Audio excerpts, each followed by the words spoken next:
మీరు ఎప్పుడైనా ఒక్క విషయం జ్ఞాపకం పెట్టుకోండి. లోకంలో తెలిసున్నవాడు తెలియనివాడు ఎవరైనా ఆరాధించేది ఎవరినంటే అమ్మవారిని ఆరాధిస్తారు తప్ప మిగిలిన రూపాలను ఆరాధించారు. ఏమీ తెలియనివాడు ఉన్నాడు అనుకోండి, పోలేరమ్మ, తలుపులమ్మ, మరిడమ్మ, నూకాలమ్మ. నూకాలమ్మ అంటే ఈ ఊళ్ళో నేను అన్నం తింటున్నానంటే ఆ తల్లి నాకు నూకలు పెట్టిన తల్లి. ఏం చేస్తాడు? ఏడాదికి ఓసారి వెళ్ళి డప్పు వాయించి ఆవిడ దగ్గర వేపమంటలు కట్టి పట్టుకెళ్ళి ఏదో ఆ వాడికి ఉన్నది నైవేద్యం పెట్టి వస్తాడు. అక్కడేం పెద్ద వైదికమైనటువంటి ఆచారం ఉండాలని నియమం లేదు. కానీ అందరికీ అన్నం పెట్టిన తల్లి, ఊరికి అధిష్టాన దేవత నూకాలమ్మ, తలుపులమ్మ. తలుపులు వేసేసాను అనుకోండి, లోపల బయటికి వెళ్ళవు, బయటివి లోపలికి రావు.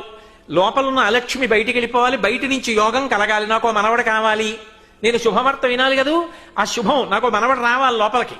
తలుపులు తీసుకుని తాత అంటూ వాడు పరిగెత్తుకు రావాలి. యోగం, నాకు మనవడు పుట్టాడు అంటే అది ఇవ్వగలిగినది. తలుపులు తీసి మనవడినిచ్చింది తలుపులమ్మ.